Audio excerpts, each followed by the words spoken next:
Bienvenidas y bienvenidos, porque con la tarde-noche que hace, estar aquí ya es un gran mérito. Lo primero, darle la bienvenida a un valdepeñero que está afincado ya muchos años en Barcelona, pero que valdepeñero es, Antonio Madrid Pérez, por compartir con nosotros pues, el tema de la violencia de género, que es su especialidad y que yo creo que va a ser una charla bastante grata. Agradecer a las autoridades, a Paqui Madrid y a José Antonio, que siempre están ahí a nuestro lado de Rosae apoyándonos y dándonos ánimos, y por eso seguimos también trabajando. Y sobre todo agradeceros a las compañeras y socias de Rosae que estáis aquí. También agradezco a la mujer y a la madre de Antonio que nos acompañan, que las veo aquí muy ilusionadas. Y antes de que empiece Antonio, yo quería lanzar algunas ideas al público, porque Rosae, como saben, es una asociación de mujeres afectadas de cáncer de mama, pero como asociación de mujeres también nos preocupa la violencia de género. Porque las que somos diagnosticadas de cáncer de mama no solo tenemos que sufrir esta enfermedad, sino que también en algunas ocasiones sufrimos la discriminación social y podemos escuchar comentarios como: pues ahora que te van a quitar las tetas, tu marido seguro que te deja. O estás un poco fea con esa peluca. O has engordado muchísimo por los tratamientos de quimioterapia. Para que veáis lo cruel que puede llegar a ser la sociedad con nosotras. O también sufrimos la discriminación profesional y laboral. Porque cuando antes una mujer era operada de cáncer de mama con 70 años, pues la vida laboral y profesional pues ya no le preocupaba. Pero las que hemos sido operadas con 31 años o son operadas actualmente con 26 o con 20, pues tienen toda la vida profesional y personal por delante. Y hay muchas compañeras que después de ser operadas de un cáncer de mama no pueden incorporarse a sus puestos de trabajo. Y los tribunales médicos, no está reconocido legalmente, y ahí Antonio nos podrá decir algo más en su charla, nuestra enfermedad para concedernos esa jubilación que algunas compañeras necesitan cuando tienen un linfedema, que tienen el brazo así hinchado y no pueden coger nada de peso ni pueden llevar una vida normal y corriente. Con lo cual, también tenemos que sufrir la violencia de género. Hay mujeres que tienen a su lado no a hombres, a monstruos, porque para mí el hombre que comete un acto contra una mujer, para mí no es un hombre, es un monstruo. Y aparte de ser diagnosticadas, socialmente discriminadas, profesionalmente, tienen que aguantar tener a una persona que les pegue porque han tenido cáncer de mama. Con lo cual, ya les he explicado por qué el tema de la violencia de género está intrínsecamente relacionado con Rosae y con el cáncer de mama. Es una responsabilidad de toda la sociedad eliminar la violencia de género. Yo, como mujer, no estoy dispuesta a, por ser mujer, morir en esta sociedad. Es una cuestión que tenemos que defender todas las mujeres y también todos los hombres, porque conseguir erradicarla depende de todas y de todos. Y solamente puedo decir que en Castilla-La Mancha, datos que he sacado esta tarde, que a lo mejor Antonio nos puede decir algo más, en los últimos 5 años las denuncias por violencia de género se han incrementado en un 30%, según el Consejo General del Poder Judicial, y en el último año se han incrementado en un 11,20%. Y no se incrementan más porque hay mujeres que la están sufriendo y no denuncian por miedo a la reacción de ese monstruo. Porque son desempleadas y no tienen un trabajo y se ven colgadas y pegadas y dependientes de ese monstruo. Porque no tienen el apoyo social suficiente de su familia, de su círculo, porque tienen miedo, porque no se ven mujeres, porque no están empoderadas. Con lo cual, desde Rosae queremos mujeres, socias, compañeras informadas, formadas y empoderadas como mujeres. Y por eso hoy, Antonio, estás aquí. Así que seas bienvenido. Disfrutar de la charla.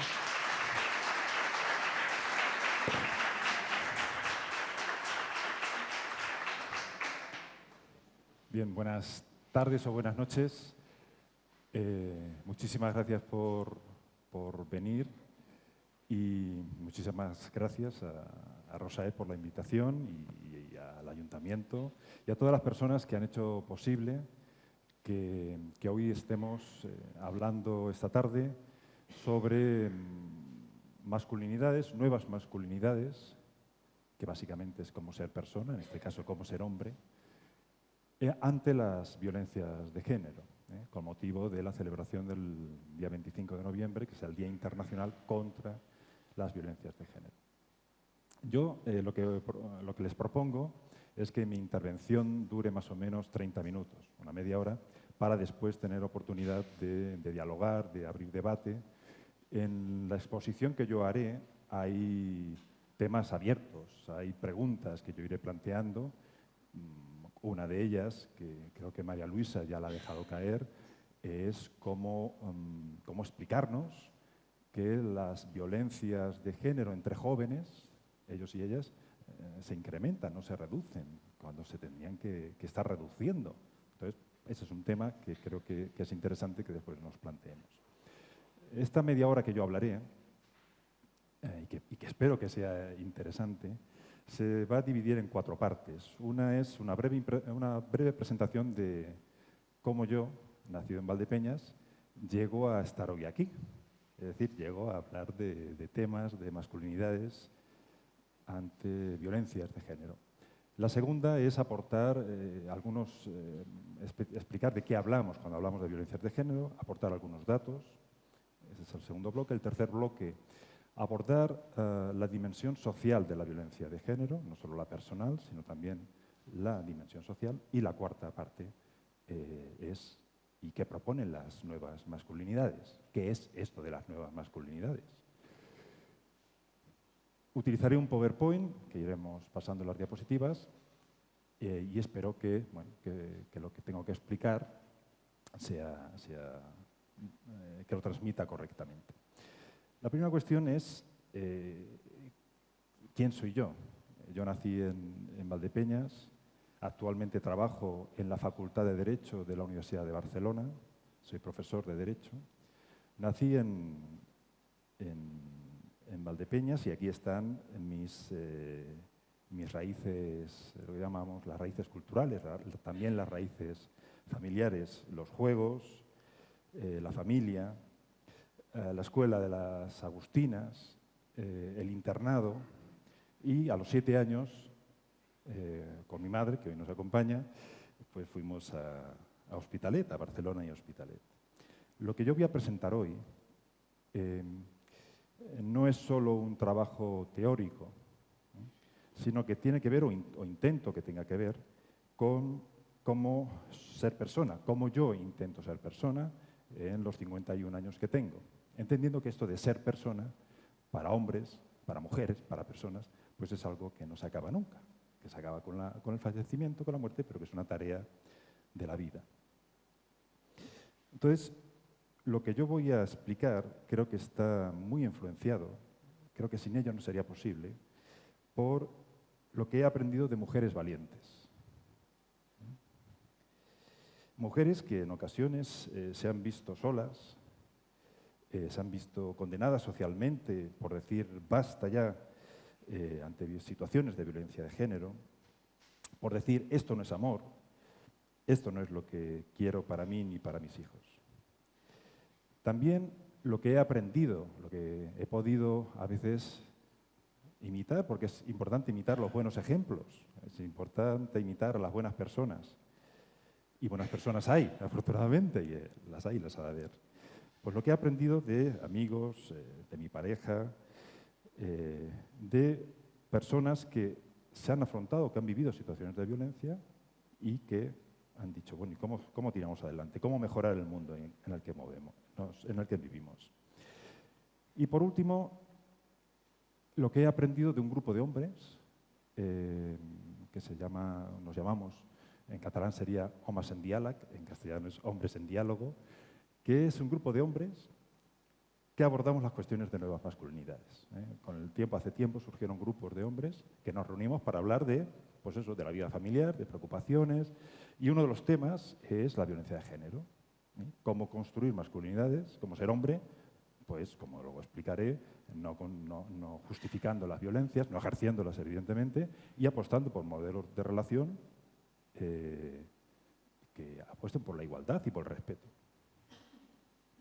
Entonces, todas esas influencias yo creo que están presentes en mí, creo que están presentes en cualquier persona, cada persona las suyas, para posicionarse ante las cuestiones de la violencia de género.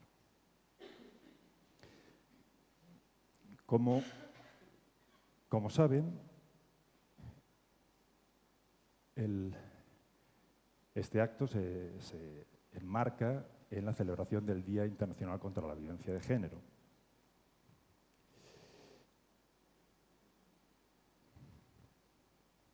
Ahora, ¿cómo hablar de estas violencias? ¿Cómo identificarlas? Pues las violencias de las que hablamos y de las que tendremos que seguir hablando, por desgracia, tienen lugar en el ámbito doméstico, en la casa, pero también tienen lugar en el trabajo, tienen lugar en la calle, tienen lugar en ocasiones en las fiestas, en las discotecas, en los bares. Es decir, son violencias que se dan en la sociedad en la que vivimos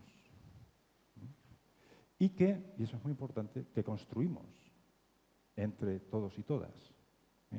Una de las cuestiones importantes que señalaré es que la violencia de género no solo la podemos ver en aquello que le ocurre a María o a Laura, sino que, además de eso, tenemos que ver que lo construimos socialmente a través de nuestras relaciones.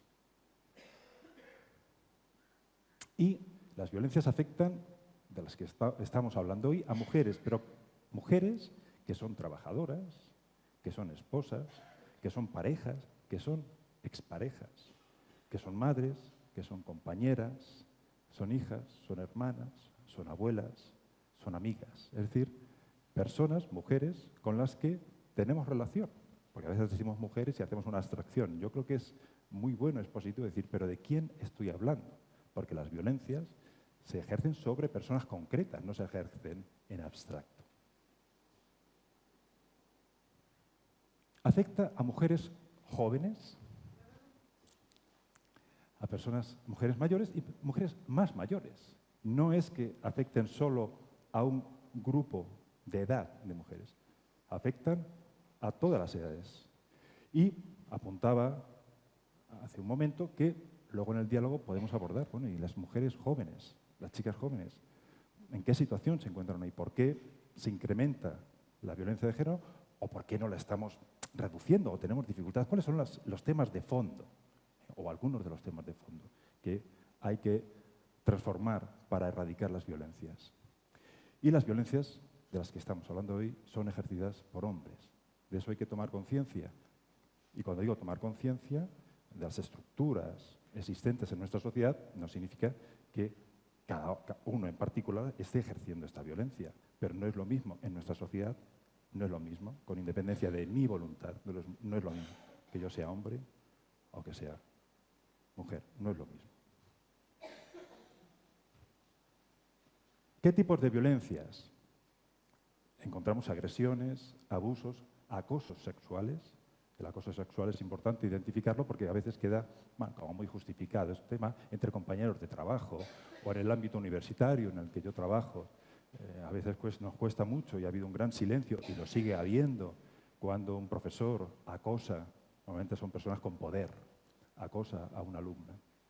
Luego puedo poner algún ejemplo de los que me he encontrado, ya que entre otros cargos que he desempeñado durante tiempo he sido el director de la Unidad de Igualdad de la Universidad de Barcelona. Pues tanto agresiones, abusos, acosos sexuales, pero también, y María Luisa lo introducía, discriminaciones. Discriminaciones en el acceso al trabajo, discriminación salarial. Tenemos una realidad y es que en ámbitos de trabajo, en determinados ámbitos de trabajo, las mujeres cobran menos por ser mujeres.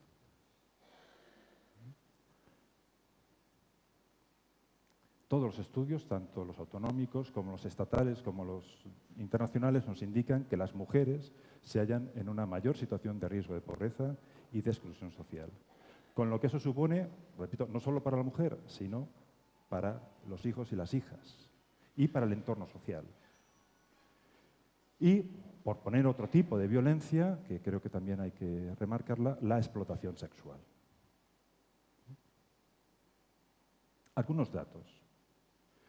Entre 2003 y 2019 los datos provienen del Ministerio de Igualdad del Gobierno español. Entre 2003 y 2019, 1.027 mujeres fueron asesinadas por sus parejas o exparejas. 1.027 mujeres. Durante este año, según la última, hay algún caso que se está investigando, pero bueno, los datos oficiales, al menos hasta hace 2 días, eran 51 mujeres asesinadas que, como consecuencia de esos asesinatos, 43 niños y niñas han quedado huérfanos, sabiendo que también hay otra tendencia, hay una otra realidad, y es que hay agresores que también atacan o matan a los hijos. Esta sería un poco la curva de la evolución de los asesinatos. Se produjo un decrecimiento a partir del año 2011-12, pero este último dato es de 2017. Si siguiéramos la curva a 2018 y 2019, hay un repunte. Hay un repunte. Con lo cual, hay que seguir trabajando y hay que estar atentos a por qué se produce este repunte. Este es otro tipo de dato que he querido aportar, no porque considere que el dato que ahora explicaré tiene que ver con la generación directa de violencia de género, pero creo que es importante ponerlo sobre la mesa. Este es un dato, es una representación de las horas semanales dedicadas a actividades de cuidados y de tareas en el hogar. Todavía, aunque se ha avanzado mucho, y eso es positivo, como hombre yo creo que es muy positivo, como vemos, se produce todavía una distancia importante entre cuidado de los hijos. También en la Unión Europea hay una distancia que es mayor incluso. Las mujeres siguen dedicando más tiempo al trabajo de cuidado en general. Pero, aunque yo creo que eso pues, hay que hablar, yo creo que la tendencia tendría que ser hacia la paridad. No pasaría tampoco nada porque los hombres dedicáramos más tiempo que las mujeres a cuidados. Pero hay un dato que a mí me ha sorprendido y lo digo positivamente, que es que cuando se trata de cuidar a nietos, es igual. Ay, perdón. Perdón, es igual entre hombres. Un momento. En los datos entre...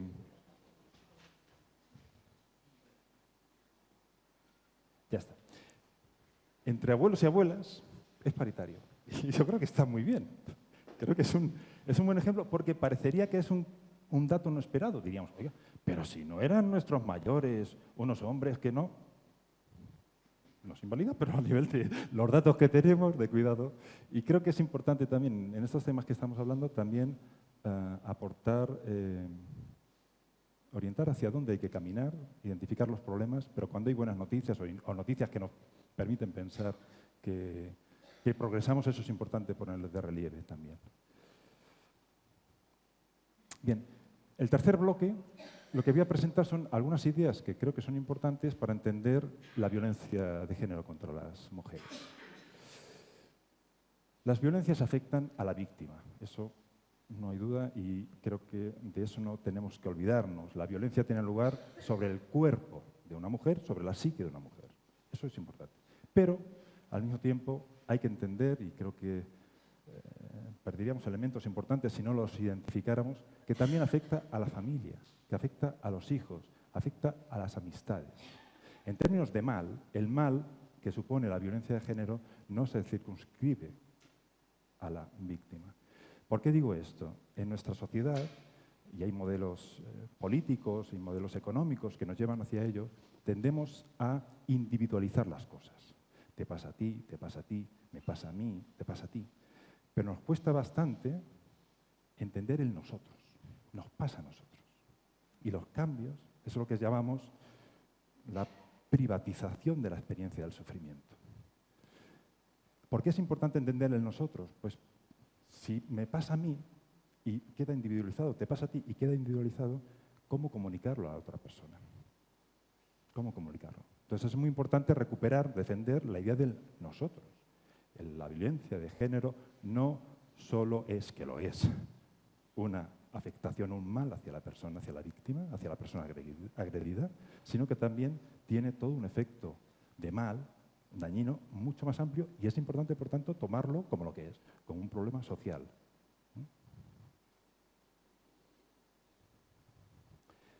Y el segundo aspecto que quiero señalar es que las violencias de género no son fruto de la naturaleza humana.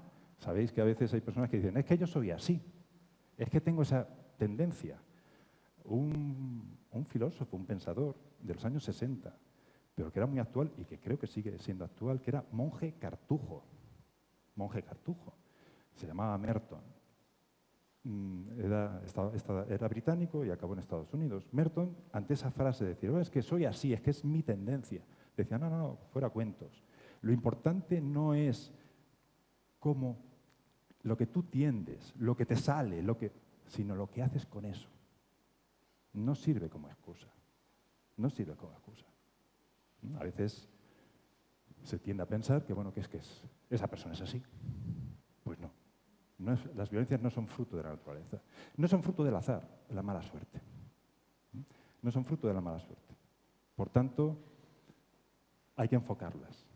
Y no tenemos que ir separando, tenemos que ir aislando las excusas, las sociales, las excusas, las primeras, y luego las personales. Y las violencias las construimos y las ejercemos seres humanos. No son fruto de la voluntad divina.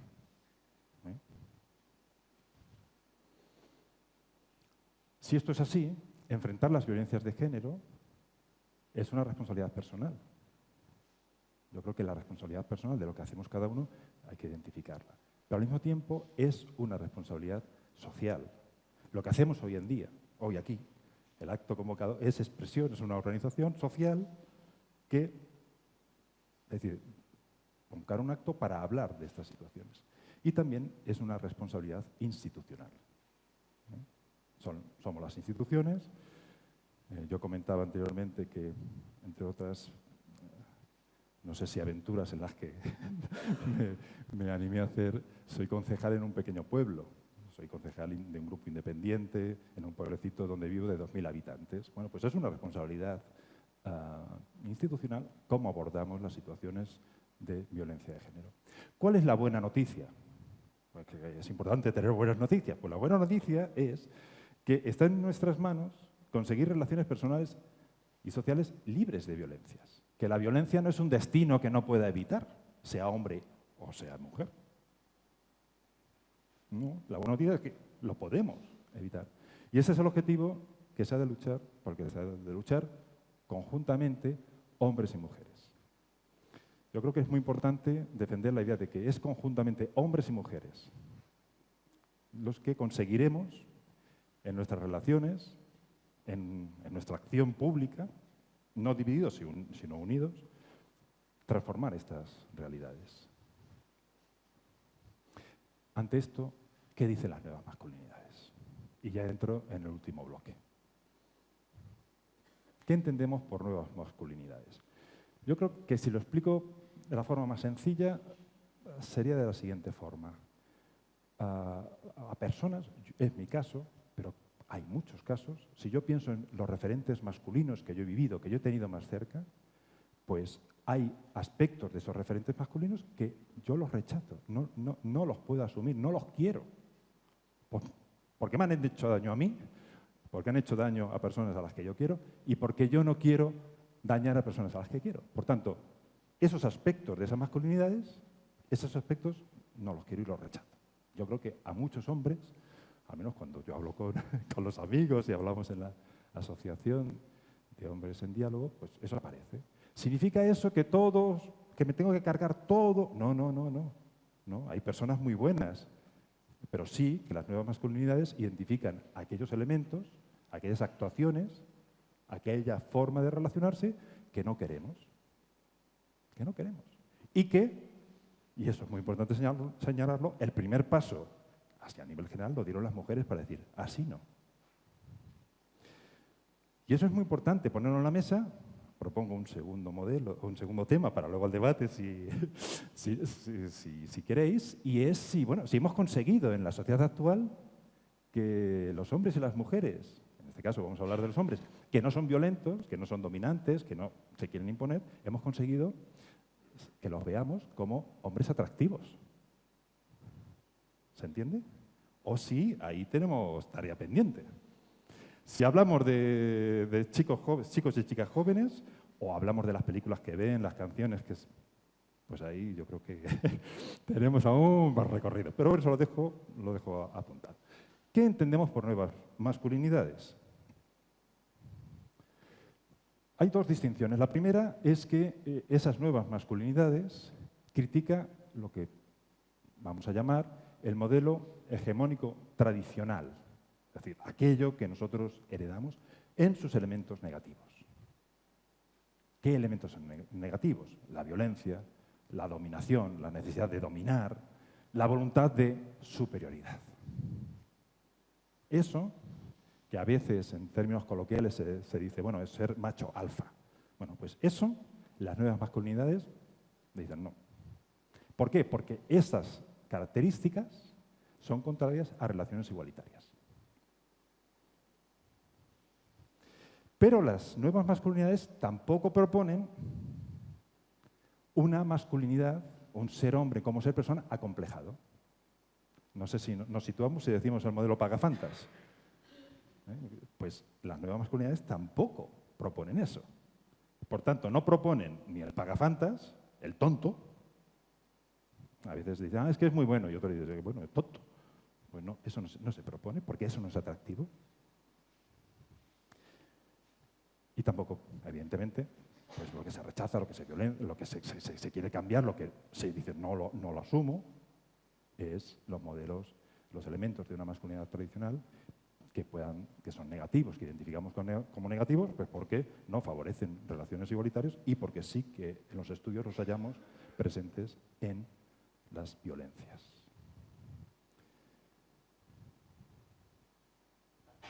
Por tanto, el tipo de masculinidad que se propone es una masculinidad no violenta.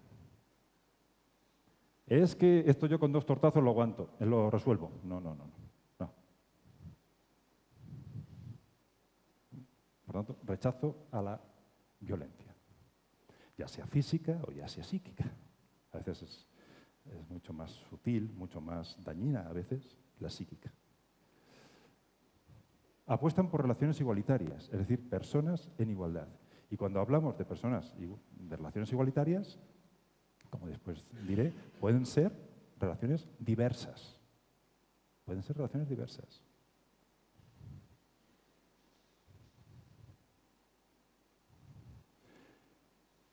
Optan por lo que se llama una libertad comprometida y compartida. Por ejemplo, los celos estarían fuera. Hay personas que los celos pueden ser patológicos, pueden ser muy dañinos, pues fuera los celos no son contrarios a ese respeto a la persona, a esa libertad comprometida y compartida de las personas. Parte de la diversidad de las orientaciones y elecciones sexoafectivas de las personas. Las nuevas masculinidades ponen el acento en el afecto, el amor, el cuidado. No preguntan tanto, ¿y tú a quién quieres?, sino en cómo le quieres. ¿Qué aportas tú a la otra persona que te aporte a ti?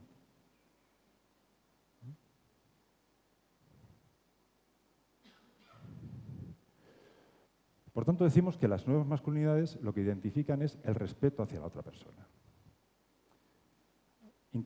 Entendiendo que el respeto hacia la otra persona también es un respeto hacia ti mismo.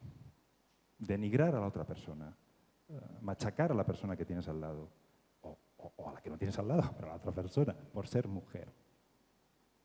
Y podríamos seguir, por ser trans, por ser...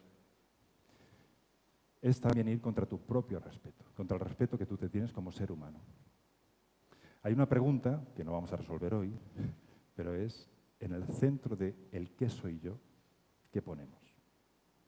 Cuando yo digo, yo soy hombre, pero bueno, yo creo que si hiciéramos un pequeño experimento, que no lo vamos a hacer, pero yo en ocasiones en clase o en conferencias lo hago, y es preguntar a la persona, ¿y tú quién eres? ¿Quién es? Dice, soy hombre, soy mujer. Ya, pero hay muchos hombres y hay muchas mujeres, o sea, pero...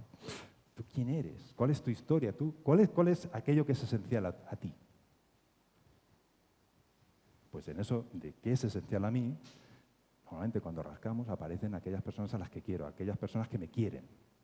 Si eso es el centro, si eso es amor, pues eso es lo que hay que darle importancia, en eso es lo que hay que poner el centro. Y eso es respeto al otro. Nadie que quiera a otra persona no la respeta. Si no hay respeto, eso no es amor, eso es otra cosa. Puede ser dominación, puede ser... Las nuevas masculinidades no solo están pensadas o vistas o trabajadas hacia la persona, sino también en su actitud, su comportamiento, su estar hacia las otras personas. Entonces, en las nuevas masculinidades lo que planteamos es que no se pueden justificar las violencias. No se pueden justificar. las violencias de género, no están justificadas. En ocasiones nos vemos situaciones sociales en que pues, se justifica determinada violencia o que entre hombres justifican determinados actos o que hayan razones para decir, bueno, pues se lo merecía. No. Las violencias no están justificadas. Las nuevas masculinidades escuchan a las víctimas y se ponen al lado de la víctima. La víctima, y hemos de entender que no existe víctima perfecta. O sea, en derecho, claro, de hecho vemos muchas sentencias y muchos casos. Entonces, claro, si tú dices, bueno, voy a ver todos los casos con una idea de víctima perfecta, la víctima pura, la víctima propiciatoria, eso no existe. Eso no existe. Es que seguro que aquella persona no hizo alguna vez, no dijo alguna vez alguna cosa que... No. Hay que estar al lado de las víctimas y hay que escucharlas. Un problema de los que tienen las víctimas es que te lo relatan, al menos en lo que, por ejemplo, como en la universidad, en los casos que yo conozco, que me han llegado, sobre todo por acoso sexual. Acoso sexual se da casi siempre en personas que tienen distinto nivel de poder. El profesor universitario detenta poder, le da a la institución poder. Y los alumnos normalmente pues, no tienen este poder, son jóvenes, en ocasiones a veces admiran al profesor. Y entonces cuando se da esta situación de acoso y otras víctimas, casi todas explican lo mismo, la soledad en la que se encuentran. Lo difícil que es, ya no solo denunciar, sino que a veces dices, bueno, ¿y por qué denuncia? Sino por la dificultad de ponerlo, de pensar si van a tener apoyo o no van a tener apoyo.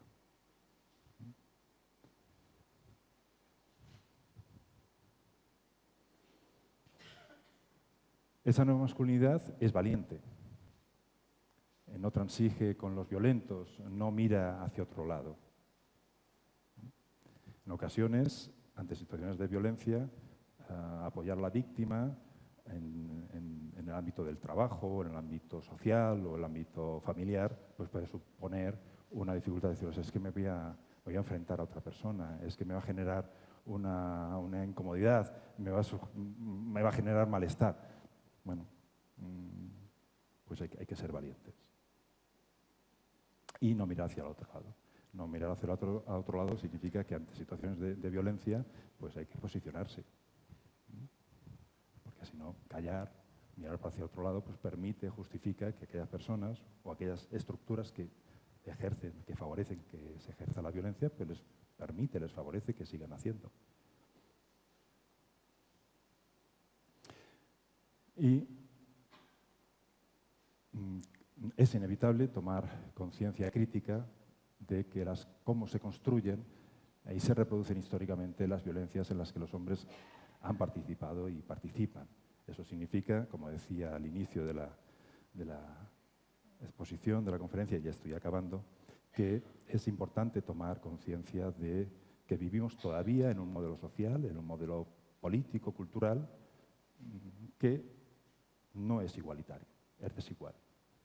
Y que en términos de violencia, en términos de poder, todavía los hombres, ahí sí que es una generalidad, pero los hombres ejercen mayor poder, tienen mayor poder que las mujeres. Ojalá que el modelo social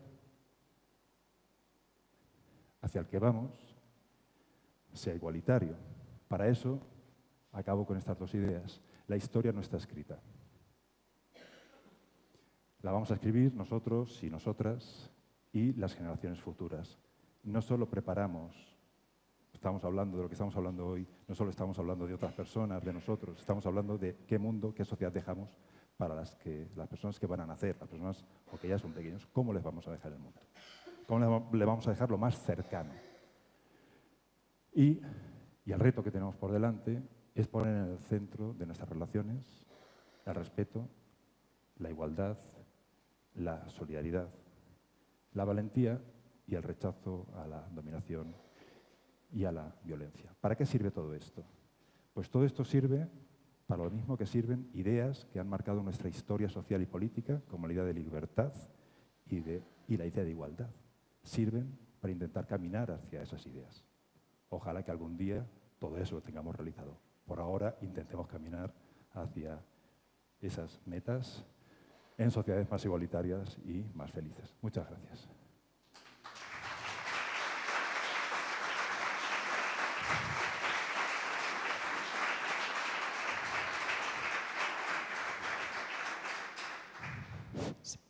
Bueno, Antonio puede seguir charlando sin ningún problema, pero él prefiere que pues, preguntéis y sea algo más ameno y más interactivo, así que vamos.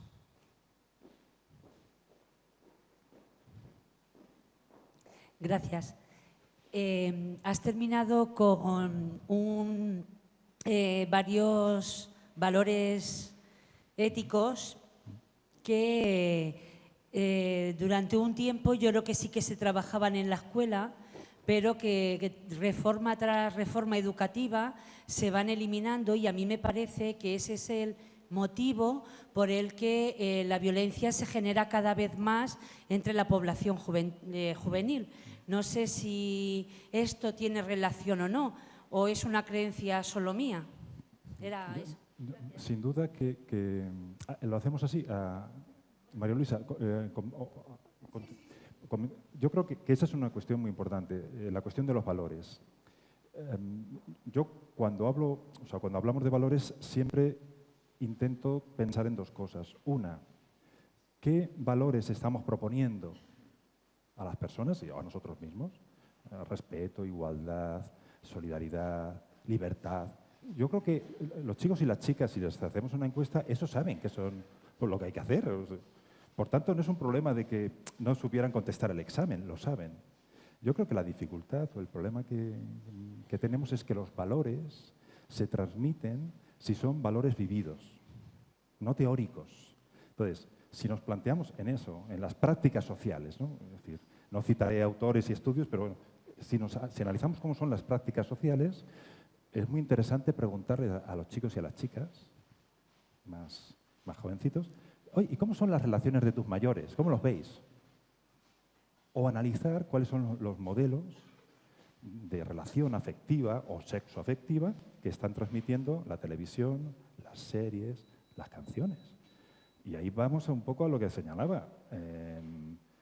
Hay personas, y hay alguna persona en este espacio que tiene mucho más conocimiento que yo en investigación sobre violencia de género con chicos y chicas de 12, 13 años, 11 años. Claro, si se les pregunta, oye, ¿y del grupo de clase, quién liga? Disculpa que hable así, pero ¿quién liga? Pues la respuesta, en un tanto por ciento importante, no es que ligue lo que yo he expuesto, el tipo de chico más igualitario, más respetuoso.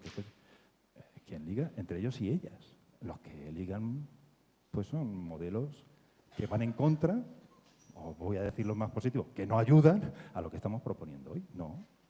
Entonces, eso es una cuestión que está ahí. Por más que repitamos, hay que ser bueno, no sé ustedes, pero a mí me decían, hay que ser bueno. Pues sí, pero lo que mandaba, lo que a mí me vinculaba no era el que me dijeran que era bueno, sino que me transmitían y el modelo relacional que yo veía. Entonces creo que cuando hablamos de valores siempre hemos de tener pendiente aquello que estamos predicando, aquello que estamos transmitiendo teóricamente y que hay miles de libros escritos sobre esto, ¿no? ¿Eso vincula a la práctica de las personas o aquello que realmente estamos viviendo, observando? Aquello a lo que los grupos sociales aportan atractivo. Estas nuevas masculinidades triunfarán si son atractivas. Es decir, pongo un ejemplo que yo me encontré, no sé si han leído ustedes el libro 50 sombras de Grey. Bueno, pues 50 sombras de Grey. Entonces, claro, sobre eso, con motivo de un 8 de marzo, se hizo un coloquio en la universidad. Y básicamente acudieron alumnas y algunos alumnos. Entonces, las alumnas, con razón, le dijeron a sus compañeros, oye, en las luchas nos tenéis que apoyar. Y los chicos decían, pues sí, no. Pero entonces uno de los chicos dice, es verdad, pero yo tengo un problema, decían como chicos, tenemos un problema si a las chicas os gusta el modelo de hombre de 50 sombras de Grey. Pues Y yo ahí cada uno que haga su cuenta. Yo digo, pues yo estoy de acuerdo con eso. Pues si es el modelo que triunfa. Y no es para justificar, pero si el que triunfa es el modelo de hombre de 50 sombras de Grey, pues tú vienes a un chico a decirle, oye, que solidario, que respetuoso, que igualitario, que... Te va a decir, Antonio, ¿tú en qué mundo vives? Me estás vendiendo la película. Bueno, la película, me estás vendiendo el cuento. Entonces, yo creo que eso es muy importante trabajarlo y abordarlo desde las escuelas, desde las familias y poner en contraste, oye, ¿estamos diciendo una cosa y estamos haciendo otra? Si estamos diciendo una cosa y estamos haciendo otra, ahí hay un problema serio, porque si no, los chicos y las chicas no son tontos. O sea, es como la idea de justicia. Los chicos y las chicas enseguida tienen sentimiento de justicia y lo tienen, pues básicamente, en lo que están viendo.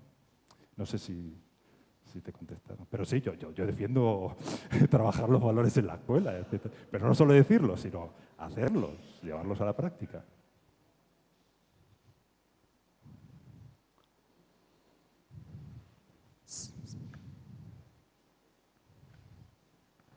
Hola, buenas noches. Buenas noches. Quería hacerle una pregunta.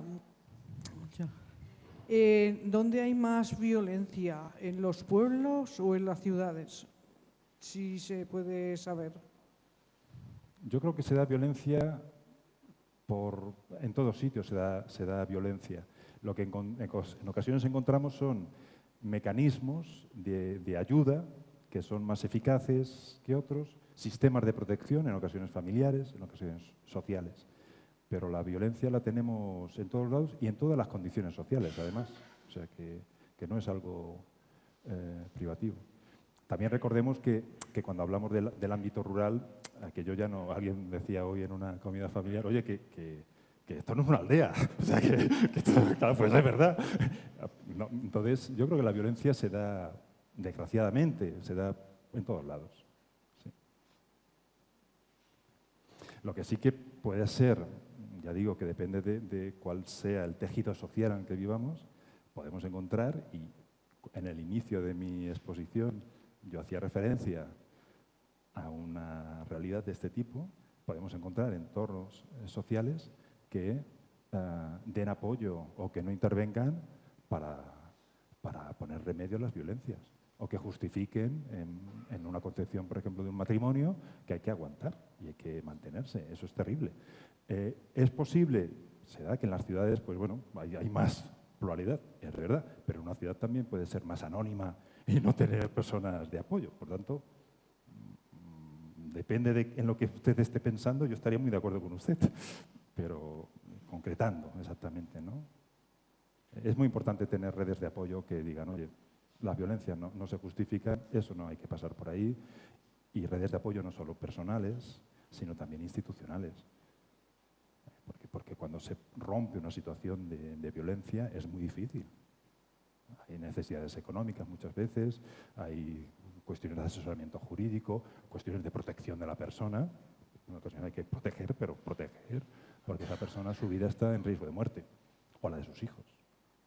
Entonces es importante ver cómo están funcionando esos mecanismos de protección.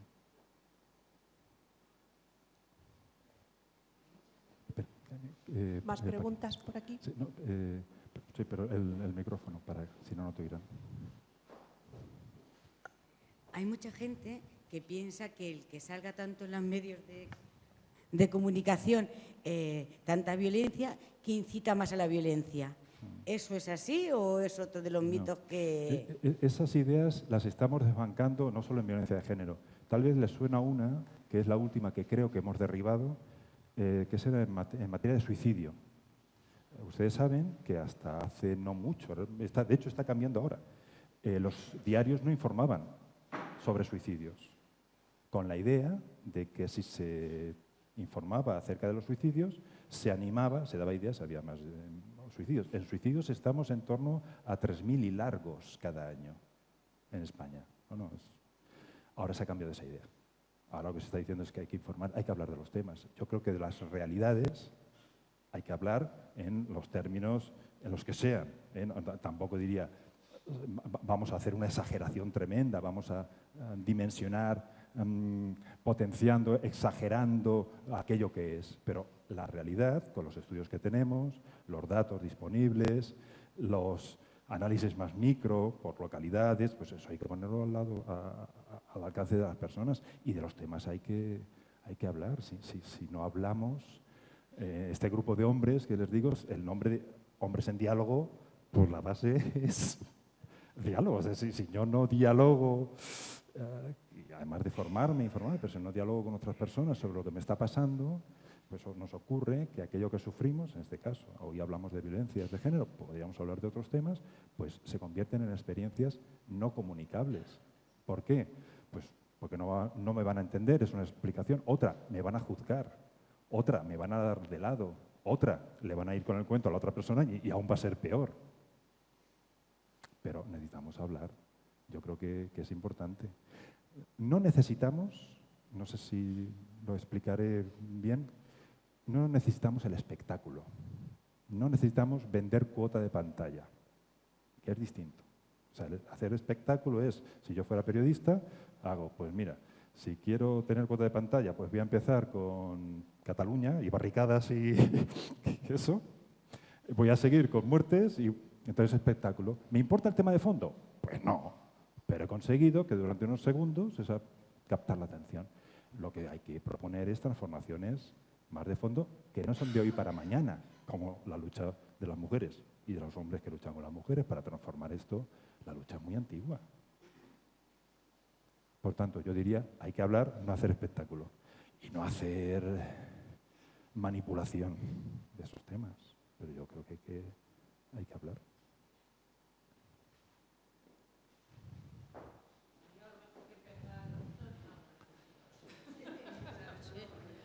Bueno, que si habría que empezar a lo mejor por el periodismo.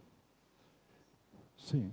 Y la televisión y todo, y cómo se le da la vuelta a la tortilla, qué se puede hacer para que los jóvenes tengan otros modelos, porque está claro que la tele es un modelo. Bueno, La serie, hasta los dibujos animados, a mí Chin-Chan ese dichoso, de hace mucho tiempo, que me parece una barbaridad. Mis hijos, menos mal que no estaban en época de verlo, porque si no hubiera sido difícil, me imagino, el que no lo vieran. Claro. No, hay que analizar que se está haciendo, ¿eh? Lo que pasa es que analizar cuáles son los modelos de relación sexoafectiva, ¿eh? Cuando hablamos de relación sexoafectiva, entendámonos, es que las personas tenemos afecto y tenemos relaciones sexuales, y eso forma parte de la condición humana y es bien hermoso. O sea, no hay que, por tanto, eso hay que abordarlo. Cuando se analizan qué modelos transmiten, pues claro, hay un análisis muy crítico.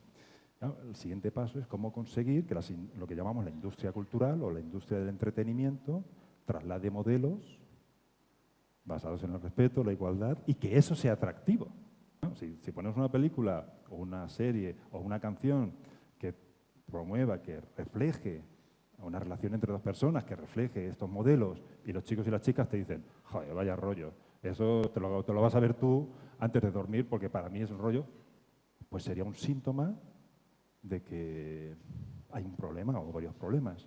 Entonces, hay que hacer la crítica, pero hay que intentar que lo que son los mecanismos de lo que llamamos la industria del entretenimiento y la industria cultural, pues promueva otros modelos que parece que ahora es que lo que las películas nos transmiten son modelos a los hombres y a las mujeres, ¿eh? O sea, y podríamos ir al cine o poner cualquiera de los canales, en Netflix o HBO, lo que sea. Entonces, sí, pero también tengamos en cuenta que nosotros somos los consumidores, que consumimos, que pagamos y que a veces estamos detrás de modelos no solo de noticias, ¿no? o diarios, sino de películas, canciones, ¿no? que nos están transmitiendo modelos muy perniciosos, ¿no? y que lo vamos tragando como lo normal.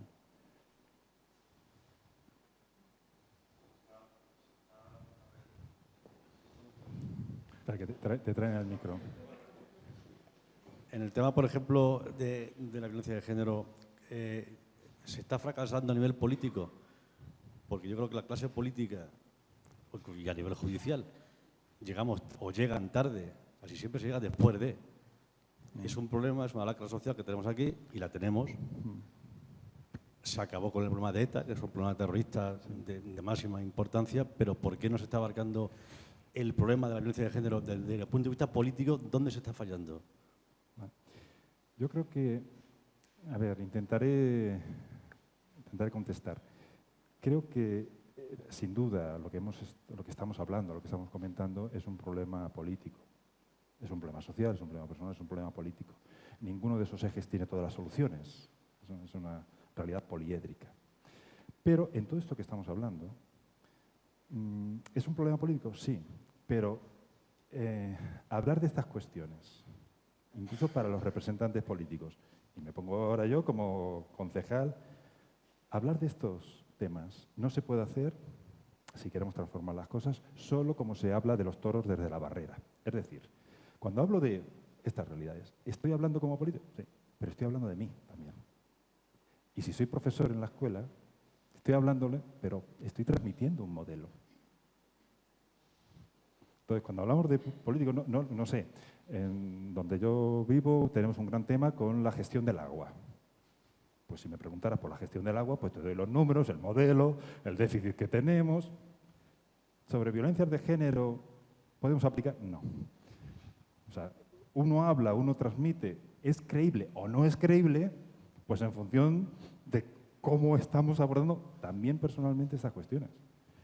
Entonces, creo que, igual que decíamos, en materia de valores, podemos estar desde hace tiempo y en otras épocas, pero esta puede ser en una disociación entre lo que decimos o lo que se dice y lo que se hace, entre lo que debe ser, entre lo que está bien decirlo, pero la realidad en ocasiones, desgraciadamente, va por otra.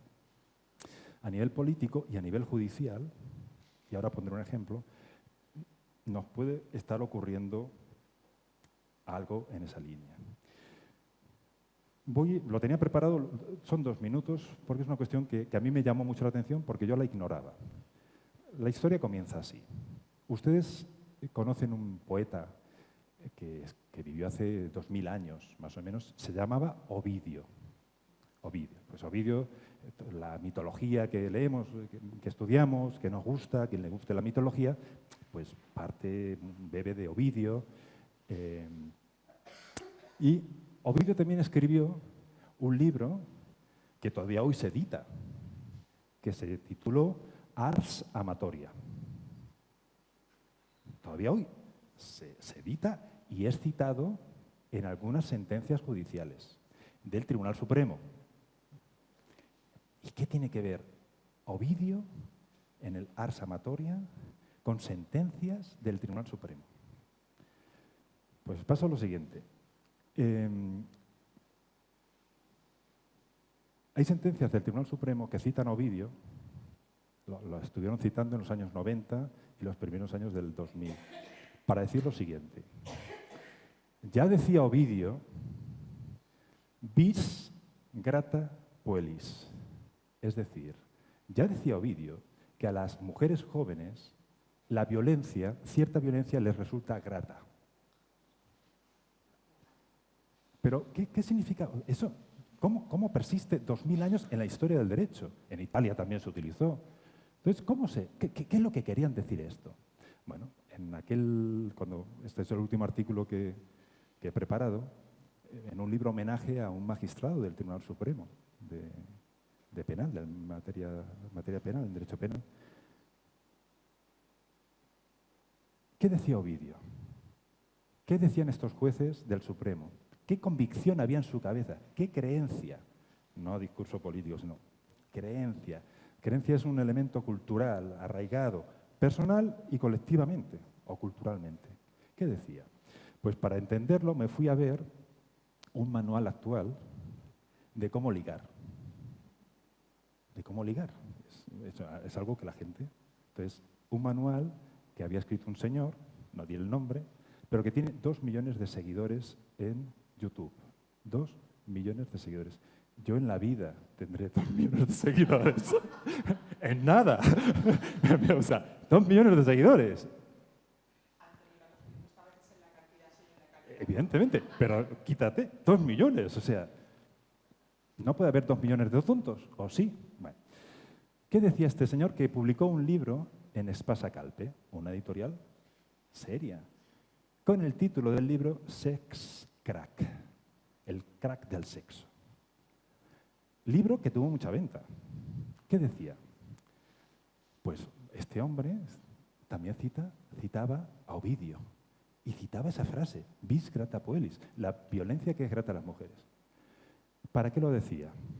Y ahora voy a identificar un elemento cultural de creencia, de representación de la mujer y del hombre, que no sé si está extendido o no está extendido, pero en sentencias del Tribunal Supremo lo hemos visto. Decía lo siguiente: tú vas a ligar y has quedado.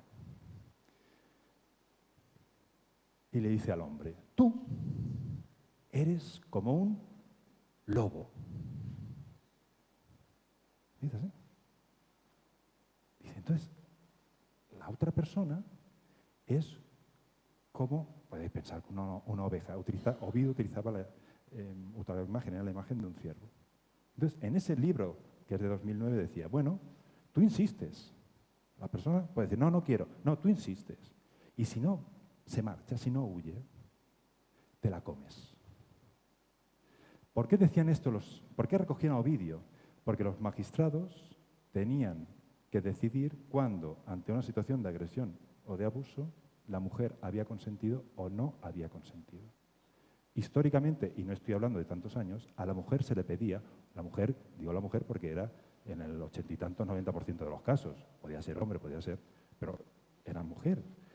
Se le pedía una resistencia heroica.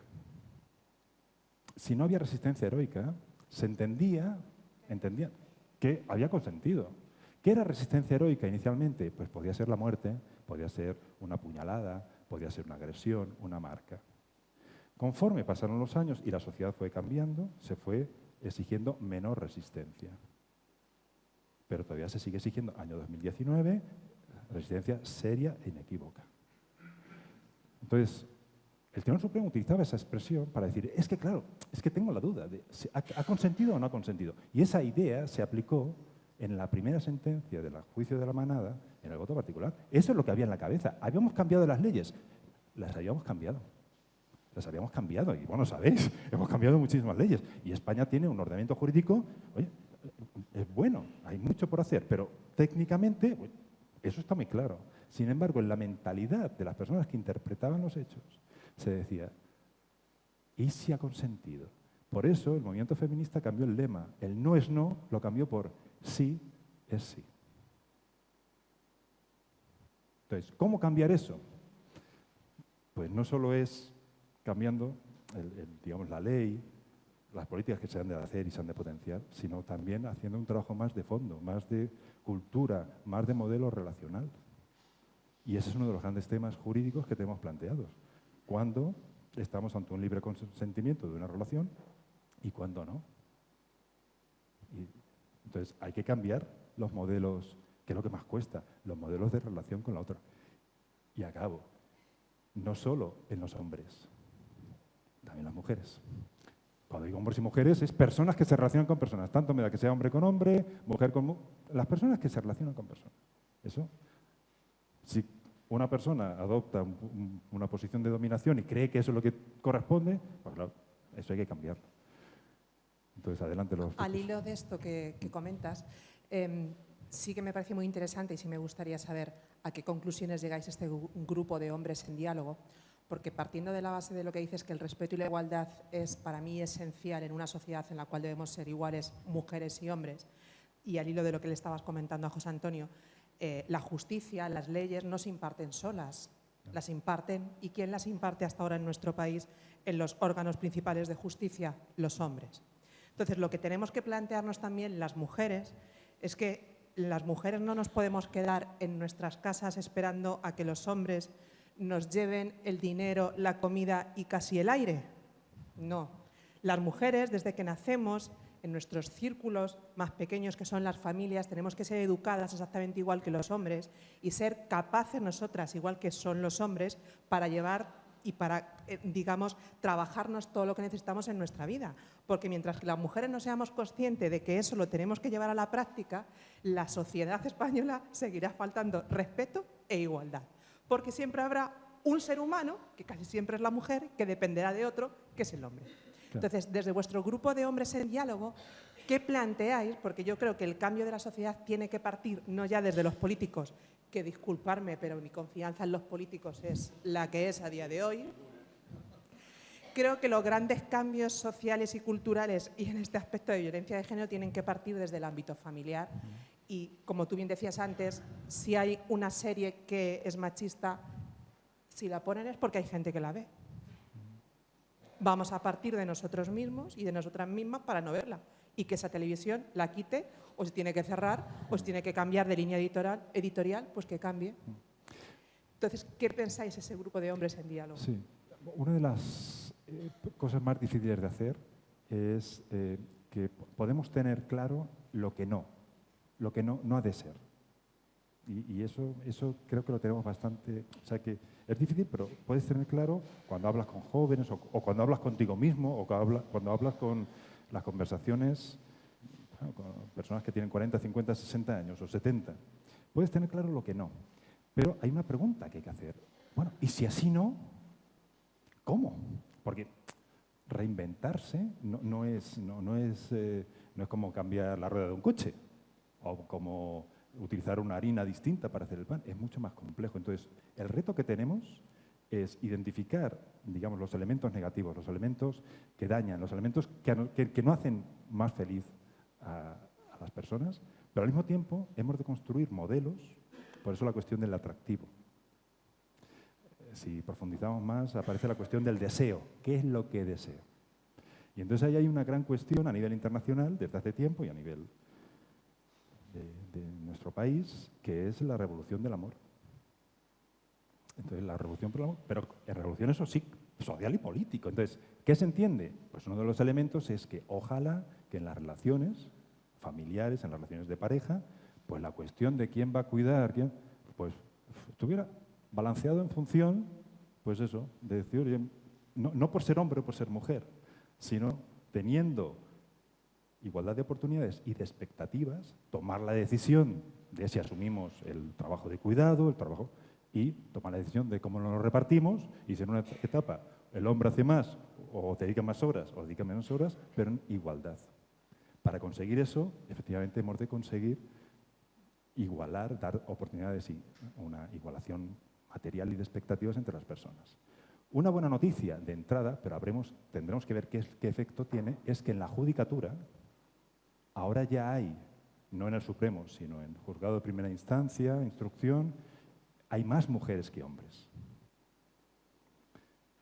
Hay más, ya las tenemos, estadísticamente ya las tenemos, y yo creo que eso es imparable. ¿Eso es garantía de que vamos a tener una interpretación de los hechos? Ojalá, más igualitaria, más progresista, ojalá. Ojalá. ¿Por qué? Porque la traslación de modelos más conservadores, más retrógrados, también la podemos ver protagonizados por mujeres. Entonces, por eso es muy importante no olvidar el modelo social que tenemos, las estructuras de desigualdad que siguen existiendo, el incremento de las desigualdades, no solo entre hombres y mujeres, sino entre personas que pueden ser una situación económica mejor que otros, esa separación social, eso sí que es también una cuestión de políticas públicas importante, pero que lo que es importante es defender las prácticas basadas en valores que sean compartidas por hombres y mujeres. Y ojalá, y evidentemente las mujeres han de tener todos los mecanismos para ser libres, para poder elegir. Si no podemos elegir, no hay libertad.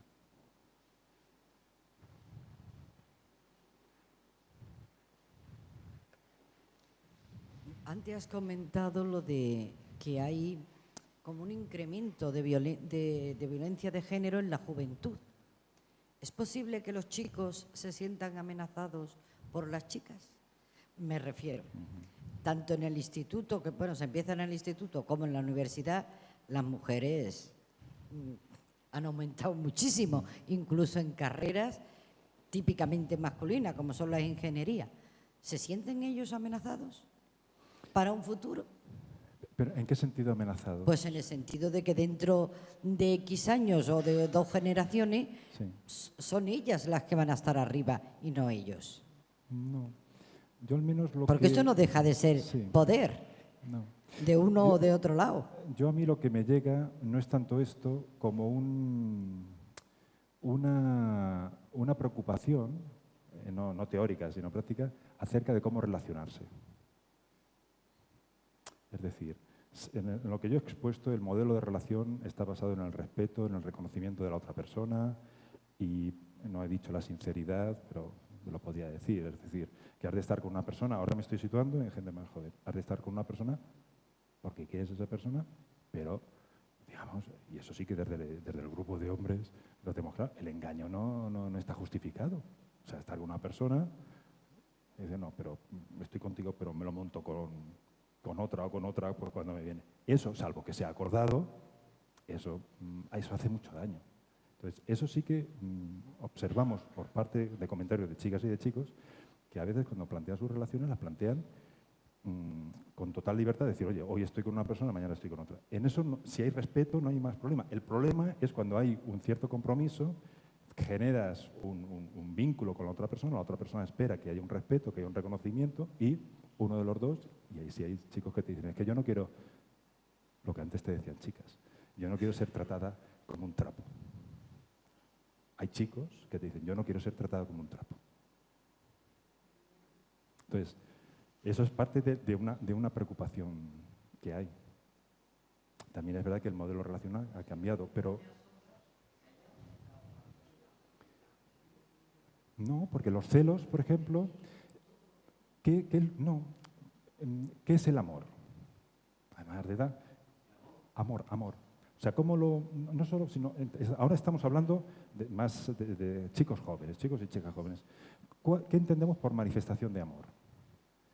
Yo creo que las personas que estamos aquí tenemos identificado que me estén controlando el WhatsApp o el móvil no es muestra de amor. Creo que, bueno, al menos yo doy mi opinión, no creo que una cosa es que yo tenga, bueno, oye, ¿cómo estás? Si te pasa algo, dímelo, si necesitas algo, eso es una cosa. Otra cosa es que necesite controlar y que eso lo haga pasar por muestra de amor. Bueno, pues hay un tanto por ciento importante de jóvenes que controlar el móvil lo hacen pasar como es que me quiere porque está pendiente de, pues eso no es amor, porque eso es más dominación.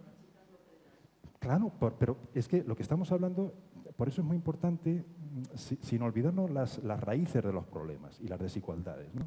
Estamos hablando de personas en relación. Entonces, si los chicos triunfan teniendo un comportamiento X, que ellos no desmontan, nosotros a los chicos les decimos, cuando elijas pareja, elige una persona que comparte contigo, no que te vaya a amargar la vida. Pero es que es muy guapa. Bueno, ¿en qué vemos lo guapo? ¿Qué es lo que nos hace elegir una persona? ¿En qué vemos el atractivo? Entonces es importante que chicos y chicas apuesten por modelos de respeto, que sea atractivo. No puede ser, o no debería ser, que elijan pareja, es lo que antes se hacía, ¿no?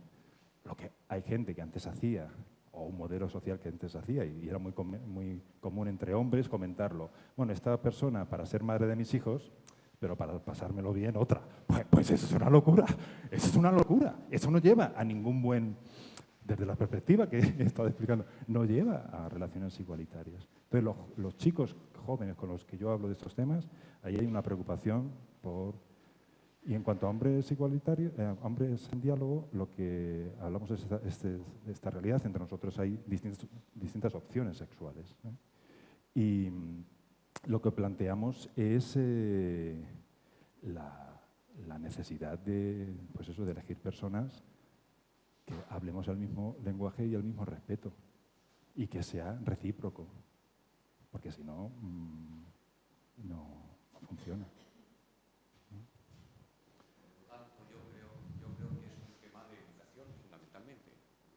Y de práctica. Sí. Porque, por ejemplo, oímos que hoy la juventud se respetan, o sea, hay más agresión entre ellos. También. Hemos hablado de que vamos a ver el entorno familiar en el que se desenvuelven. Es fundamental. Yo creo que hemos superado muchísimas cosas al respecto, ¿no? Por lo tanto, si hay más agresividad entre los chavales, aquí algo falla.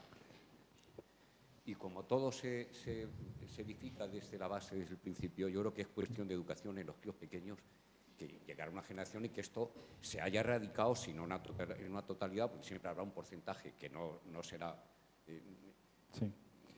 resolvente o no se podrá resolver, pero sí llegaremos a un nivel que se termine esta masacre, porque esto me parece un disparate. Ahí hay varios factores. Uno es que en la sociedad, yo tengo 51 años, yo nací en el 68, pues, y gente que es mayor que yo, pues yo creo que no, ya tenemos los datos. Perdona un momentito, luego también, yo soy mayor, y efectivamente yo un guantazo a tiempo viene muy bien también. Y pasa a ser hoy como que es una agresión eso, hoy, porque oímos, por ejemplo, no hace mucho unas... ¿A quién? Exacto. No, quiero decir, un poco perdonad un poquitito, porque es que... Perdonad un momentito. No, es que bueno, todo esto... Oímos de vez en cuando una mamá que dice, mi niño con 5 o 6 años ya no le puede, me ha amenazado, pero oiga usted, señora, ¿que estamos locos o qué pasa aquí? Claro, pero... Y entonces, si llegamos y ponemos a yo qué sé, que le damos un bofetón al tío, y ya estamos cometiendo una salvajada. Pero, hombre, por Dios, tampoco exageremos tanto. Repito, yo tengo cuestión... Es decir, como sabéis, a nivel legal en España, ejercer maltrato físico sobre los menores está perseguido, en la escuela, evidentemente, y en las casas también. Claro, yo creo que hay formas de educar. Yo tengo 2 hijos de 30 y 31 años. Hay formas de educar que yo creo que no hemos de recurrir a la violencia física. O sea, yo creo que la violencia física no transmite un buen modelo, no es lo que diga, no, usted eduque. Si es, fijaros, no hablemos de hijos e hijas o niños, hablemos de animales de compañía. Fijaros que, ¿por qué habla este hombre de animales de compañía? Porque vais a ver, alguien que tenga, a ver si el ejemplo sale mal ahora, alguien que tenga un perro, yo tengo 2 perros, entonces, uno. Pues si tú preguntas a alguien, ¿cómo educarlo? ¿Cómo educarlo? Pues no te van a decir, un veterinario, un etólogo no te va a decir, tú pégale una buena paliza y ese perro aprende. Ese perro o perra aprende a huir, a tener miedo, o sea, no Por tanto, si eso ya lo hemos entendido en los animales, ostras, en los humanos, no. Yo puedo entender mil circunstancias, 1000 modelos que tenemos interiorizados, pero yo creo que eso hay que irlo transformando. También es verdad que me preocuparía, y hoy creo que lo hemos hablado, con Mami y con Sodio hemos hablado, claro, que preocuparía decir, bueno, yo distingo perfectamente entre la torta que le he dado a mi hijo y otra torta. Mejor que no haya torta. Mejor que no haya torta. ¿Por qué? Porque educarnos en la violencia, educarnos en cómo expresar el malestar, es que no lo ha podido controlar. Y eso hay que enfocarlo. Entonces yo diría, la torta a tiempo, no. Yo creo que hay modelos educativos que funcionan y que no hay que recurrir. Entonces yo diría eso, básicamente.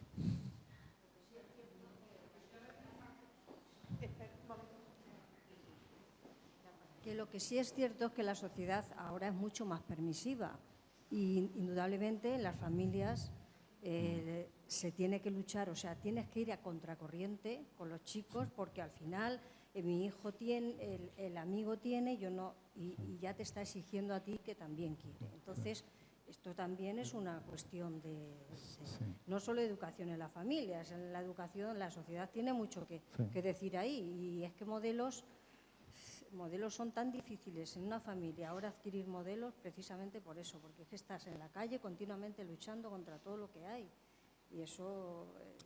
Yo creo que eso es así, no solo porque nosotros mismos como padres, madres, abuelos, nuestro nivel económico en general mejoró muchísimo, entonces les hemos dado un nivel de bienestar, un nivel de consumo que nosotros mismos... Es decir, un niño pequeño no nace con un móvil, ni nace con una moto. Somos nosotros los que porque hemos podido y porque hemos querido y porque para que no haya esas diferencias entre es que mi chico es el único, mi chica es la única que ya no tiene el móvil, que está haciendo el ridículo. Bueno, pues nosotros colaboramos. Pero es que no solo nosotros, es que el modelo económico y social en el que vivimos, bueno, el bombardeo es tremendo. Entonces, eso es así, es así. Los padres somos responsables para bien y para mal. Pero no solo es que seamos responsables, es que somos parte. Somos parte de la... No somos espíritus libres, sino que somos parte de la... Tenemos nuestras contradicciones y nuestros miedos y nuestras herencias. Que cuando estaba comentando lo de darle un cachete, Sí. es que me he acordado de un anuncio que salió en la televisión y a mí me sorprendió muchísimo y me gustó muchísimo la solución. Y era la madre que iba con el niño con un carro y el chico empezó a coger un producto, lo echó en el carro y la madre dijo que no. Y el chico volvió otra vez, lo volvió a dejar en el carro y la madre que no. Claro, el chico veía que no, se puso con una barraquera y se tiró al suelo. ¡Yo quiero! Y la madre que se queda así, pues lo mismo hizo. Ella se tiró al suelo y se puso arriba de ella también. Y el chico se quedó así medio, mi madre, lo que está haciendo. Eso para mí fue una solución muy... Sí, no, es muy buen ejemplo. Sí. El tema ahora mismo es que sabemos los problemas que hay, pero ¿cómo le ponemos el cascabel al gato? Vamos a tratar de que eso que se ha hablado antes del móvil, que tienen control a las niñas, pues que haya charlas en los institutos, que haya cosas que ellas se den cuenta de que no se la están queriendo, que la están controlando en todo momento y cuando sean mayores van a ser víctimas de una violencia de género. ¿Cómo se le pone el cascabel al gato? ¿Soluciones? Pues yo no tengo la varita mágica, pero creo que una de las soluciones es hablando de modelos de relación, de modelos afectivos, de amor, que sea más sano y que sea más igualitario. Pero de eso hay que hablar. Y si podemos dar ejemplo, ya eso sería... Si podemos dar ejemplo, porque lo que no va a funcionar es que tengamos desastres y le diga, oye, tú respetas mucho a la gente y yo no respeto. Sé igualitario y yo no soy igualitario. Bueno, la gente me dice, oye, me estás vendiendo una moto que no funciona. Entonces, pues ojalá hablemos de modelos de amor, de relación afectiva, que sean respetuosos, que sean felices. Y tal vez así consigamos más que por otras vías. Buenas noches. Apelando a lo que usted comentaba, que era profesor en la Facultad de Derecho, Sí. me gustaría preguntarle si usted cree que es necesario un cambio en materia legislativa, dado que a los políticos normalmente siempre se les llena la boca en materia de violencia de género, pero la que está actualmente vigente, la Ley de Media Protección de Violencia de Género, sigue siendo del año 2004. Y a lo que más han llegado los parlamentos estatales y autonómicos, únicamente a los pactos de Estado. Nunca es a modificar la legislación para reflejar todas estas realidades sociales. Sí. Yo creo que ahí es necesario un cambio, una mejora, pero haré una distinción. Normalmente cuando hablamos de derecho hablamos de dos cosas. Uno es lo que llamamos el texto de la Ley 7/2004, la ley... El texto, que eso es muy importante. Pero cuando hablamos de derecho, el derecho que llega a la gente, que llega a nosotros, para bien o para mal, es lo que llamamos la práctica del derecho, la aplicación del derecho. Imaginemos que tenemos la mejor ley del mundo, la que sea, la futura. La pregunta es, ¿y eso cómo está llegando a la gente? ¿Qué quiere decir esto? El derecho en esa ley llega como práctica a las personas en función de lo que están haciendo la Fiscalía, lo que están haciendo los servicios sociales, lo que están haciendo los jueces, lo que está haciendo la policía, las distintas policías, lo que están haciendo todas las organizaciones, todas las estructuras que han de aplicar esas normas. Y yo creo que el principal problema, además del texto, que es relativamente fácil cambiar un texto legal. Bueno, en derecho cada X tiempo nos van cambiando las normas, eso es relativamente fácil. Lo más difícil es analizar eso, qué es lo que está ocurriendo en la comisaría cuando una persona acude, qué es lo que pasa en el juzgado, qué es lo que pasa con la asignación o no de medidas preventivas, qué es lo que pasa con la asignación de recursos económicos para medidas de protección. Es decir, yo no pondría solo el foco en el titular, que es cambiar la ley, sino analizar los mecanismos de traslación de esas disposiciones legales a la vida de la gente.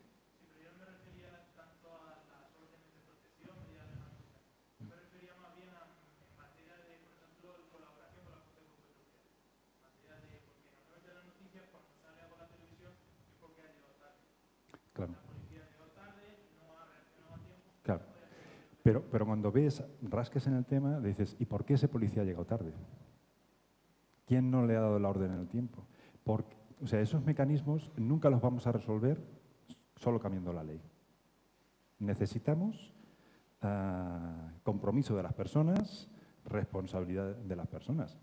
Pongo un ejemplo en lo que yo trabajo y que he hecho alguna referencia. Yo trabajo en el ámbito universitario. Tenemos un protocolo, como todas las universidades, 58 universidades españolas tienen protocolos de prevención y respuesta frente a situaciones de acoso sexual. Eso lo tenemos aprobado. Esos protocolos, que se aplican en la Universidad de Barcelona, la Universidad de Castilla-La Mancha tiene otro, deriva de un desarrollo normativo de las leyes de igualdad y de lucha integral contra la violencia de género. Tenemos ese protocolo. Y ahora, yo siempre digo, esa norma no camina sola. No camina sola. La puedes poner en la pared y queda preciosa, pero no camina sola. La tienes que aplicar. Entonces, cuando la aplicas, pues una de las dudas que tenemos es si el empleado público, ellos y ellas, cuando hablamos de empleado público significa funcionarios del Estado, yo soy funcionario del Estado, o en contratación laboral. Si tienen la obligación, o no la tienen, de cuando tienen noticia, bien porque lo han visto, bien porque se le ha dicho, de que se está produciendo una situación de acoso sexual, si tienen la obligación de ponerlo en conocimiento de las autoridades académicas correspondientes, que son las unidades de igualdad. ¿Sí? ¿Qué creéis que dice la norma? La mayoría de los protocolos de universidades españolas no imponen esa obligación. No la imponen.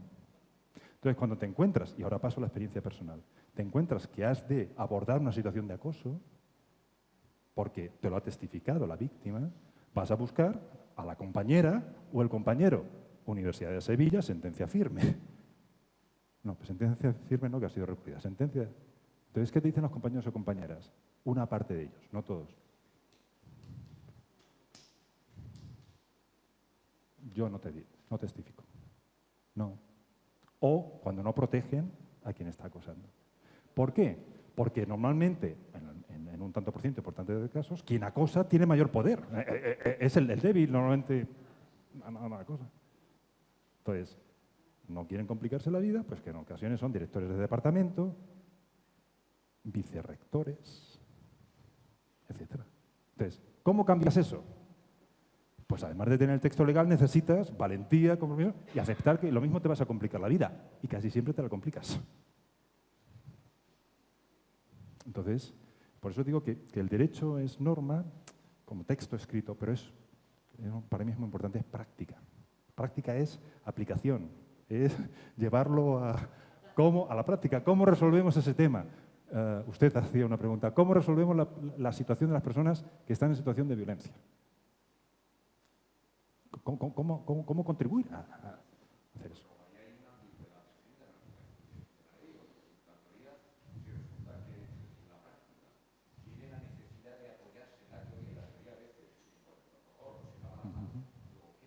Pues eso hay que cambiarlo. Pues lo que en ocasiones hay es pues no complicar la vida de la gente. Claro, las violencias de género, por eso tienen un componente de construcción social. Y la construcción social es complejísima. Y yo creo que eso se entiende fácilmente si se le pregunta a personas que han sido o que están siendo víctimas de violencia de género.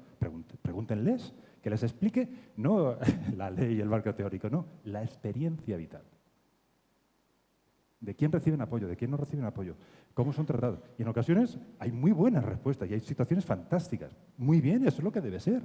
Pero no tenemos que decir que cuando las cosas funcionan bien, oye, vamos a aplaudir porque las... No, no. Es que lo que tenemos que decir es que lo que tiene que ser excepcional es que no funcionen los mecanismos de apoyo. Apoyo institucional y apoyo social. En este caso que estoy relatando, al final esta persona que acosaba, en su trasfondo, entre otros, había un desprecio absoluto por la alumna. Un desprecio.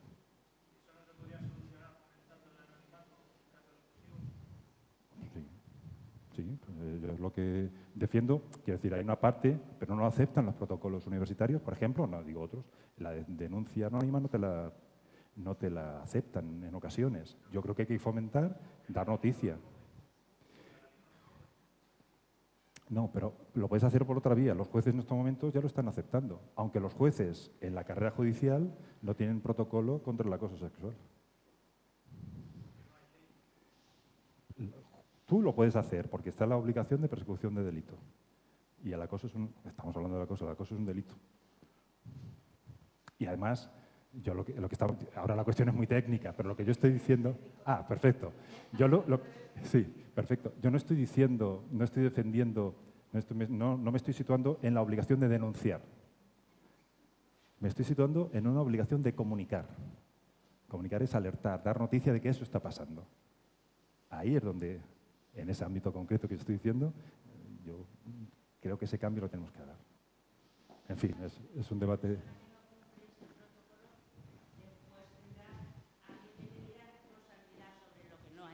Pero necesitamos que alguien le pida responsabilidades. No la pide quien pues tiene en que ocasiones, pedirla. bueno, quiero decir, ustedes tienen más experiencia que yo en la vida, muchas personas... Ya, pues no hay justicia. Pues eso es lo que hay que cambiar. Pero, Eso es lo que pero no la quiero cambian. decir. Ya, pero Nosotros lo que no la tenemos es lo que podemos tenemos. cambiar. Entonces, lo que estamos hablando es cómo mejorar lo que tenemos. Lo primero es que si pensamos que no se puede hacer nada, pues oye, vamos a la casa y vámonos, Tomás. Sí, no, sí, está claro. Entonces, ¿se han hecho avances? Yo creo que se han hecho avances muy importantes a distintos niveles, pero uno de los avances más importantes que hay que seguir trabajando es cómo nosotras y nosotros afrontamos estas realidades, que no es que vayamos a salir a cambiar y a transformar la violencia de género en España, que lo que empieza es por lo más cercano, que es esa la realidad, esa es la realidad. Entonces, en el ámbito en que yo trabajo, pues es muy importante dar la batalla porque quien no cumple la normativa sea responsable y quien apoya a quien no cumple la normativa sea responsable. Pero eso que ocurre, en mi caso, en la universidad, yo me jubilo, nos jubilamos con 70 años. Nos podemos jubilar antes, pero con 70 años. Yo tengo compañeros que ya llevo con ellos 25 años. Dentro de 20 años son 40. Cuando resulta que es tu compañero o compañera, o aquel que conoces, el que ha hecho algo que no debía, ¿qué haces? Lo que hay que hacer es lo que se debe. Sí, pero no se hace. Pero en ocasiones, yo no voy a generalizar, Siempre. pero en ocasiones lo voy a decir, pues no se hace. ¿Por qué? Porque hay otros intereses. ¿Quién pierde? La víctima. Víctima. ¿Qué te dice la víctima? Pues oye, nos diría, pues habla de estas cosas porque la víctima, cuando le decimos, oye, denuncia, para la víctima es muy, muy complicado denunciar. Y entre otros elementos, que es muy complicado, es esto, es consciente de esto. Los estudiantes de la universidad dicen, denuncia a aquel catedrático, a aquella persona, ven el desequilibrio de poder. No digamos cuando afecta a personal de limpieza. Madre mía, la diferencia. Pero esas violencias de género tienen lugar en situaciones, en muchas ocasiones, de desigualdad de poder. Eso, real. Que no es que provenga de que la persona es, no, provienen de que estructuralmente, institucionalmente, se permiten, se favorecen, se potencian esas desigualdades de poder. Hay que establecer a mayor poder, mayor responsabilidad. Y en este país casi siempre ha sido mayor poder, menos responsabilidad. Mayor poder, mayor responsabilidad. Bueno, que me estoy alargando. Disculpa. Me salgo un poquito del tema. Frente al crecimiento poco tímido de estas nuevas masculinidades, a mí me da la sensación de que en el otro lado lo que está pasando es que esa masculinidad voy a decir, clásica de... Bueno, el otro tipo de masculinidad se está reforzando aún más. Y incluso se exhibe mucho más aún, el que exhibe esos rasgos los exhibe estando orgulloso.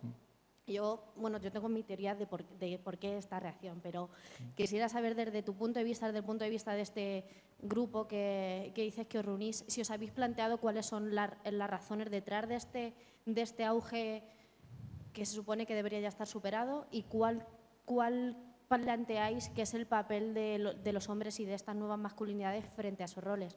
Porque parece que siempre el mayor peso en la lucha contra estas otras se pone en las mujeres, en las luchas feministas, pero ¿cuál es el rol de los hombres?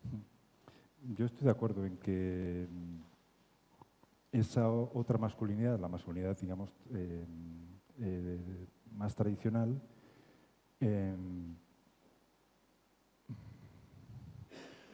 se reafirma, pero no solo en masculinidad, sino en otros terrenos de opinión política, de poner en cuestión elementos que pensábamos que eran como muy firmes.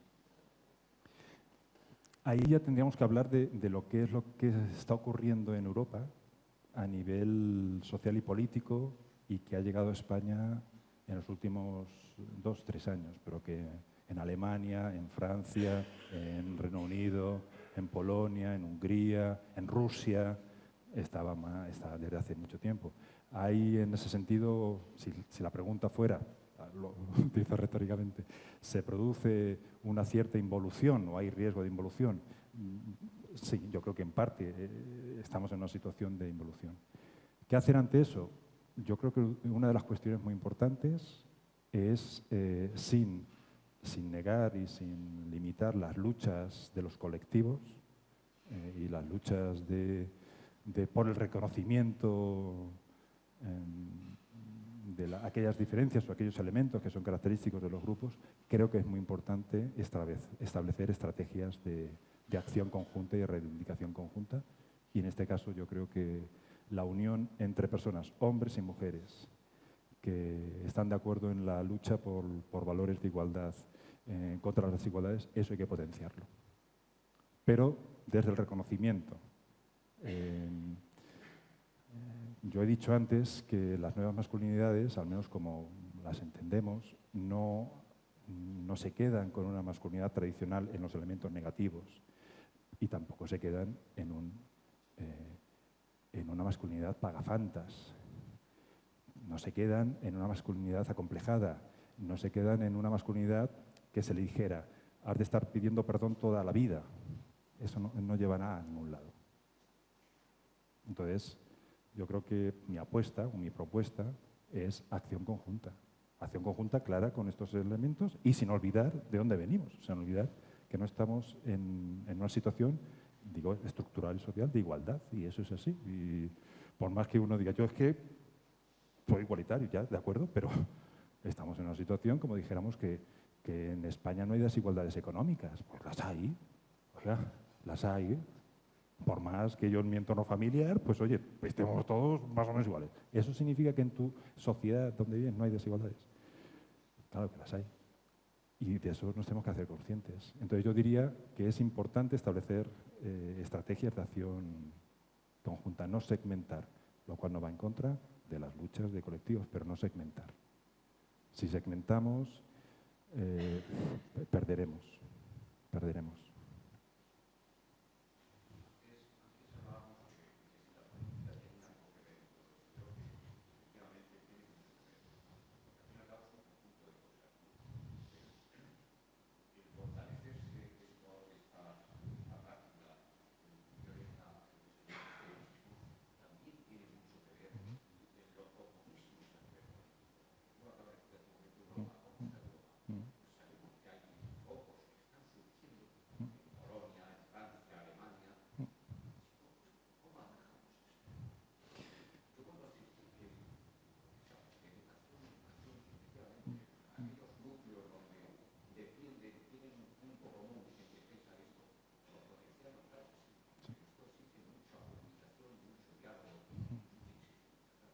Hay que decir que lo que hemos expuesto hoy es profundamente político. Es profundamente político. ¿Por qué? Porque lo político es aquello que sucede, decía Hannah Arendt, la política se establece entre las personas. Esto es profundamente político, no es partidista, no es bajo las siglas, pero es lo que ocurre entre las personas. Arendt decía que la política es lo que ocurre entre las personas, no entre los que no conozco, entre los que conozco y lo que ocurre aquí. Ella decía la ciudad, es decir, el pueblo, el entorno, las calles, la casa. Entonces, esto es profundamente político. Otras cosas, otras dificultades más visibles tienen que ver con si fracasamos aquí. Y el futuro, decía, no está escrito, el futuro puede ser mejor, pero puede ser peor. Entonces, yo creo que lo que podemos hacer es en el tipo de relaciones, en aquello que tenemos más a nuestro alcance. Vamos a ir terminando ya. Me quedo con esa reflexión tuya. Puede ir mejor, pero puede ir peor. Y eso va a depender de todas y de todos nosotros que trabajemos por una sociedad más igualitaria, más justa y más respetuosa. Esto que tengo en mi mano, como ya sabéis, Rosae, uno de sus principales objetivos es la investigación, y todas las manualidades que hacemos las chicas de Rosae pues las vendemos para sacar dinero para investigación. Y este año pues hemos hecho por primera vez un calendario para el año 2020, que si me ayudas, Antonio, a pasar la primera hoja, pues como veréis, en cada mes pues estamos una de nosotras de afectadas de cáncer de mama, pues con una frase. Este calendario lo han hecho nuestras compañeras Delfi y Nuria con muchísimo, muchísimo, muchísimo cariño, amor y respeto, que lo llevan intrínseco en su forma de ser. Y lo vendemos a 5 euros, así que ahora ya os podéis pasar por nuestro punto de venta, que nuestras compañeras os pueden atender, y estaréis colaborando con la investigación del cáncer de mama. Muchas gracias por venir y que espero que hayáis disfrutado. Y un aplauso para Antonio.